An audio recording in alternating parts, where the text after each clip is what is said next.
Everyone, welcome to my YouTube channel Shiksha Diksha. तो चलिए start करते हैं आज की अपनी वीडियो। आज की जो मेरी वीडियो है उसमें जितने भी आप पीछे लिखे क्वेश्चन देख रहे हैं ये सारे के सारे रेलवे एएलपी एग्जाम के हैं जो कि पूछे गए थे। तो बहुत ही इंपॉर्टेंट क्वेश्चन है। आगे जितने भी शिफ्ट में जितने भी एग्जाम होंगे सबके क्वेश्चन आपको यहाँ मैं बताती रहूँगी। एंड आगे कौन से क्वेश्चन आ सकते हैं इनकी वीडियोस भी हम बनाएंगे, बिकॉज जो करंट अफेयर्स के कुछ सेक्शन हैं जिनकी वीडियोस मैं नहीं बना पाई थी उसको भी बनाना है मुझे, बिकॉज वो बहुत ही इंपॉर्टेंट है। तो बहुत सारी चीज़ें जो अभी बाकी हैं तो वो वीडियोस भी आपको मिलती रहेंगी। साथ में अगर आपकी आरआरबी ग्रुप डी का आपने पेपर डाला है तो उसके लिए भी ये वीडियो आपके लिए बहुत हेल्पफुल होने वाली है। तो मेरे चैनल पर अगर आप नए हैं तो चैनल को सब्सक्राइब कर लीजिए, बेल आइकन को प्रेस कर लीजिए। तो स्टार्ट करते हैं जल्दी से। देखिए, आप जानते हैं 75 मार्क्स का क्वेश्चन आ रहा है, 60 मिनट्स आपको मिलेंगे।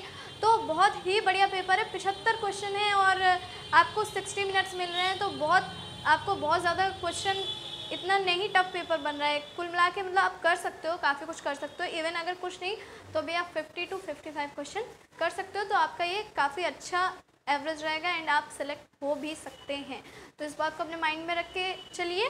तो जल्दी से देख लेते हैं क्वेश्चन। बहुत ही अच्छे क्वेश्चन हैं और मैंने बताया कि जो करंट अफेयर्स का सेक्शन है उसमें लगभग 10 क्वेश्चन उसके आ रहे हैं। तो देखते हैं जल्दी से। ऑस्ट्रेलियन ओपन 2018 का खिताब किसने जीता? तो देखिए, ऑस्ट्रेलियन ओपन यहाँ पे वैसे फीमेल का पूछा गया था, लेकिन मेल की भी बात कर लेते हैं, शायद मेल का भी आया था।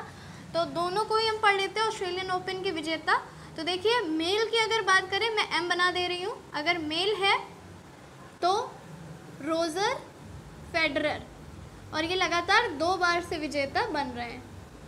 मतलब 2017 का पूछा जाए या फिर 2018 का पूछा जाए तो आपका रोजर फेडरर ही हो जाएगा।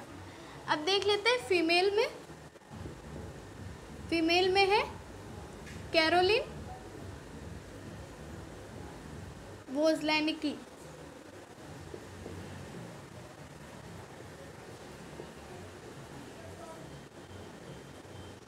कैरोलिन वोजलैनिकी, तो ये है फीमेल में। तो मेल में रोजर फेडरर और फीमेल में कैरोलिन वोजलैनिकी। ऑस्ट्रेलियन ओपन जो कि टेनिस के लिए खेला जाता है। नेक्स्ट देख लेते हैं।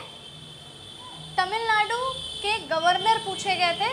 तो गाइज एक चीज़ के बारे में मैं बात कर लूँ कि अभी जिन भी स्टेट्स में आपका चुनाव वगैरह हुआ है या जिन भी स्टेट से न्यूज़ बन रही है उनके गवर्नर और उनके सीएम, ये चीज़ आप लोग तैयार कर लीजिए। एक मैं वीडियो मैं खुद भी बनाऊंगी जिसमें स्टेट्स, उनके गवर्नर, सीएम वगैरह सारे के सारे मैं बताऊंगी। तो इससे आपको हेल्प मिल जाएगी। अगर आपका कोई भी क्वेश्चन बनता है तो आप लोग कर ले जाओगे। नहीं, आपको भी ये करना है कि आपको भी खुद से ढूंढ के तैयार करने हैं। तो चलिए तमिलनाडु गवर्नर के बारे में देख लेते हैं।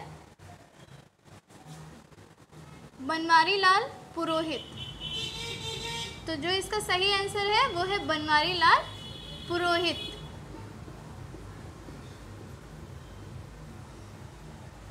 अब देखिए नेक्स्ट क्वेश्चन, विटामिन ई का रासायनिक नाम। अगर आप मेरी वीडियोस देखते हैं तो आपको पता होगा कि ये वीडियो मैं बना चुकी हूँ और ख़ास तौर पे मैंने एक विटामिन ई के लिए ट्रिक भी बताई थी, जिस ट्रिक से आप सारे के सारे विटामिन के नेम लर्न कर सकते हैं। और इसके साथ साथ मैंने अपनी एक वीडियो में ये भी बताया है कि इसकी कमी से कौन कौन सा डिजीज़ होता है और ये भी चीज़ें पूछी जा रही हैं। तो आप वो वीडियो बिल्कुल भी मिस मत कीजिए, जाइए और मेरी प्लेलिस्ट में जाके आप देख सकते हैं। तो आपको जीएस ट्रिक वाली प्लेलिस्ट में ये वीडियो मिल जाएगी। एंड विटामिन से जो भी रिलेटेड वीडियो है वो बिल्कुल आप देख लीजिए, क्योंकि वो बहुत ही इंपॉर्टेंट है। विटामिन के क्वेश्चन बहुत ज़्यादा आ रहे हैं।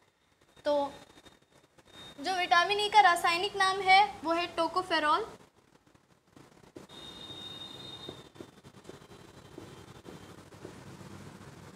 टोकोफेरॉल। नेक्स्ट देख लेते हैं मलेशिया की राजधानी। तो देखिए कैपिटल क्यों पूछी गई, क्योंकि यहाँ पे नरेंद्र मोदी का दौरा भी हुआ था।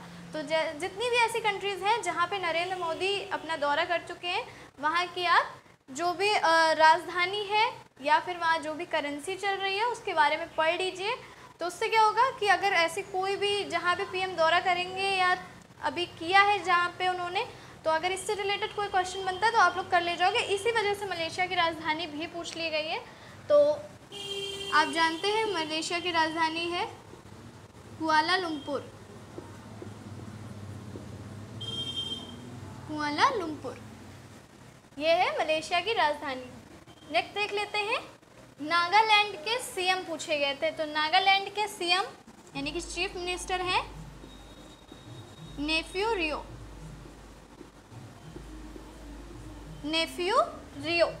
नेक्स्ट देख लेते हैं, वित्त मंत्री कौन है इस समय भारत के, ये पूछा गया था। तो आप जानते थे वित्त मंत्री थे अरुण जेटली, लेकिन अरुण जेटली अभी इस समय वित्त मंत्री नहीं है और उनकी जगह वित्त मंत्री बनाया गया था पीयूष गोयल जी को। पीयूष गोयल, तो पीयूष गोयल ये वित्त मंत्री इसलिए पूछ लिया गया कि बहुत सारे लोग अरुण जेटली पे टिक करके आए होंगे अगर उन्होंने ध्यान नहीं दिया होगा करंट अफेयर। तो नेक्स्ट देख लेते हैं, साहित्य का नोबेल किसे मिला। तो साहित्य का नोबेल मिला था काजुओ इशिगुरो को। इशिगुरो, ये नेम थोड़े अटपटे से होते हैं लेकिन आपको लर्न करने पड़ेंगे क्योंकि बहुत इंपॉर्टेंट है। तो इंडिया में मिलता है किसी को या फिर बाहर किसी को मिलता है तो बहुत ही ज़्यादा ये नोबेल पे मैं वीडियो भी बनाऊंगी, नोबेल पे, ग्रैमी अवार्ड्स पे, नेशनल अवार्ड्स पे, जो भी आपके ऐसे अवार्ड वगैरह होते हैं उन पे हम वीडियो बनाएंगे क्योंकि पूछा जा रहा है और मुझे बनानी भी थी क्योंकि ये बहुत ही इंपॉर्टेंट टॉपिक है। तो साहित्य का नोबेल जो है वो है काजुओ इशिगुरो को मिला है। साहित्य मीन्स लिटरेचर। अब चलिए देख लेते हैं नेक्स्ट, बृहस्पति यानी कि जुपिटर के न्यू सैटेलाइट्स पूछे गए थे, नए चंद्रमा न्यू मून कितने हैं। तो मुझे ये नहीं पता न्यू मून पूछा गया है या अब टोटल मून कितने हो गए ये।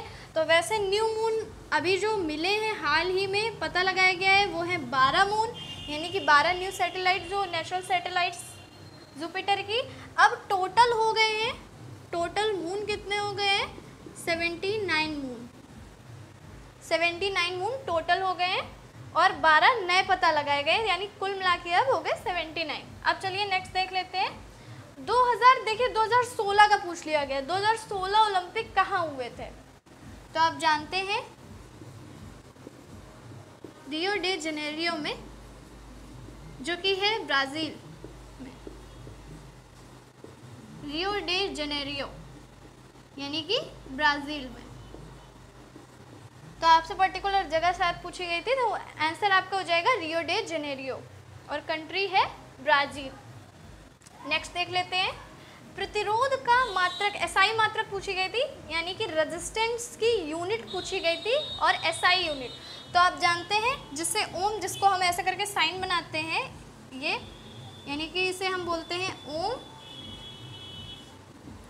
तो ये है रेजिस्टेंस का मात्रक यानी कि प्रतिरोध का मात्रक, इंग्लिश में OHM लिखा जाता है ओम। अब देखिए, भारतीय अभिनेत्री जिसने क्वांटिको में लीडिंग रोल किया, बहुत ही इंपॉर्टेंट है। और ये अगर आप न्यूज़पेपर पढ़ते होंगे तो गाइज मुझे उम्मीद है अगर जो लोग पेपर दे के आएंगे उन्होंने ये क्वेश्चन तो बिल्कुल नहीं छोड़ा होगा, क्योंकि कई बार लिख के आया क्वांटिको में प्रियंका चोपड़ा का अभिनय जो बहुत ही अच्छा रहा, उसकी बहुत ही सराहना हुई। तो यहाँ पे आपसे अभिनेत्री का नाम पूछा गया था, है प्रियंका चोपड़ा।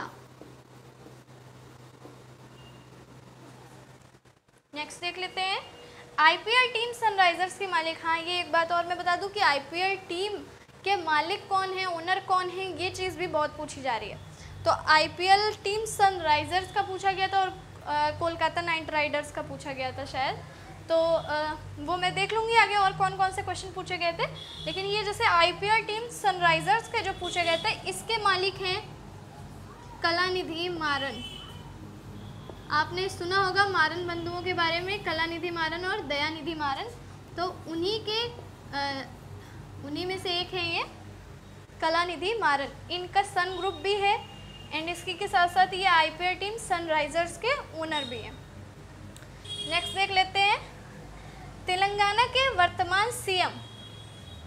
तेलंगाना के वर्तमान सीएम है चंद्रशेखर राव। चंद्रशेखर राव।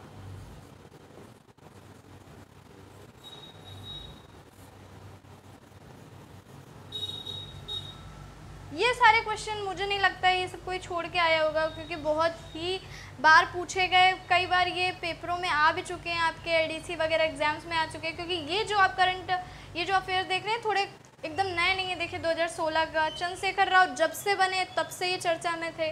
तो ये सारी चीज़ें तो बिल्कुल छोड़ के आने वाली नहीं है। तो इस तरह का भी आ रहा है, मतलब बिल्कुल करंट का सेक्शन भी पूछा जा रहा है और पुराना भी पूछा जा रहा है। अब देखिए यहाँ भी मैंने कुछ क्वेश्चन लिखे, इनको भी हम लोग देख लेते हैं। कौन सी धातु को चाकू से काटा जा सकता है? आप जानते हैं सोडियम जो होते हैं उसको चाकू से हम लोग नाइफ से कट कर सकते हैं। तो यहाँ इसका आंसर हो गया सोडियम। प्रधानमंत्री को शपथ कौन दिलाता है? प्रधानमंत्री को शपथ दिलाते हैं राष्ट्रपति। तो ये जो आंसर हो जाएगा इसका हो जाएगा राष्ट्रपति, यानी कि प्रेसिडेंट। मैंने एक वीडियो बनाई जिसमें राष्ट्रपति के बारे में मैंने बताया, वो वीडियो भी आप लोग देख लीजिए। राष्ट्रपति को शपथ कौन दिलाता है? सुप्रीम कोर्ट के जो जज हैं सर्वोच्च न्यायालय के। तो अब आगे देख लेते हैं। परीक्षा योद्धा किताब के लेखक, यहाँ पे न्यू बुक्स ज़्यादा पूछी जा रही हैं, तो मैंने बोला था कि न्यू बुक्स से रिलेटेड भी वीडियोस आएंगी। तो साथ में अभी न्यू बुक की वीडियोस एंड जो और भी बुक्स हैं वो भी आ सकती हैं आपके, क्योंकि अभी तो एग्ज़ाम स्टार्ट हुआ है। पैटर्न जो है थोड़ा थोड़ा कुछ ना कुछ चेंज हो रहा है हर बार के पेपर में। आप लोग खुद भी देखिएगा, मैंने भी ये चीज़ गौर की है कि हर बार का पेपर जो है थोड़ा थोड़ा चेंज कर रहे हैं, कुछ कुछ अलग आ रहा है। जैसे कि अभी तक इसमें नहीं आया था, इस 9 अगस्त के पेपर में मेरे ख्याल से हिस्ट्री नहीं पूछी गई थी, क्योंकि जितने लोगों ने भी क्वेश्चन बताए कि ये क्वेश्चन आया ये क्वेश्चन आया, उसमें मुझे हिस्ट्री का कुछ भी सेक्शन नहीं मिला। लेकिन उसके बाद मुझे हिस्ट्री का क्वेश्चन मिला हड़प्पा से रिलेटेड, कि हड़प्पा के लोग किस देवता की या देवी की पूजा करते थे। तो मैं बता चुकी हूँ आपको वैसे मातृ देवी की, लेकिन जब ऐसी कोई वीडियो बनाएंगे तो उसमें भी आप लोग क्लियर कर देंगे। अब देखिए परीक्षा योद्धा किताब के लेखक, ये किताब बहुत ज़्यादा फेमस हुई है क्योंकि इसको लिखा है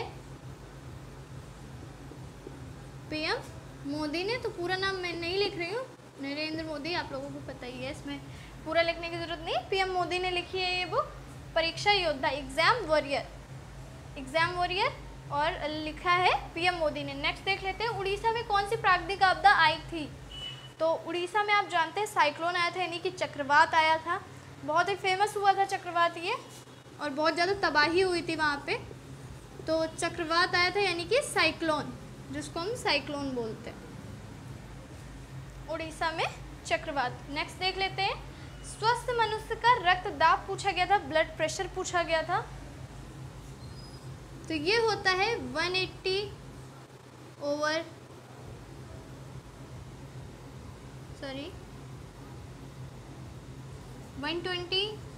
80 mm/Hg। इसके बारे में बात कर लेते हैं, ये क्या है 120 over 80 mm/Hg। तो इसका मतलब ये है कि जब ब्लड प्रेशर किसी भी स्वस्थ व्यक्ति का अगर हाईएस्ट हो तो वो 120 से ऊपर नहीं जाना चाहिए। अगर 120 से ऊपर चला गया तो आप जानते हैं जिसको हाई बीपी बोलते हैं, और 80 से नीचे नहीं जाना चाहिए, यानी कि लो बीपी नहीं होना चाहिए। तो ये एक स्वस्थ मनुष्य का है 120 to 80, इसके बीच में ही वेरी करना चाहिए, इससे कम या ज़्यादा नहीं होना चाहिए। तो ये है स्वस्थ मनुष्य का रक्तदाब। तो हम लोगों ने सारे क्वेश्चन देख लिए। देखिए बहुत कोई टफ क्वेश्चन नहीं आए, लेकिन अगर आप ऐसे लगातार तैयारी अच्छी कर रहे हैं तो आप ये कर ले जाओगे। और मुझे ऐसा लगता है कि आप लोगों के पेपर बहुत ही अच्छे होंगे, और मेरी विशेष है कि आप में से जिसके भी पेपर हैं उन सबके पेपर बहुत ही अच्छे हों।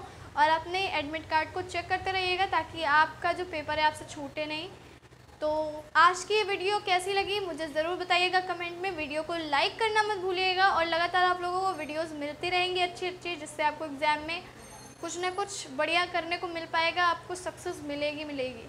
तो चलिए मिलते हैं अपनी नेक्स्ट वीडियो में, तब तक के लिए पढ़ते रहिए, सीखते रहिए शिक्षा दीक्षा के साथ।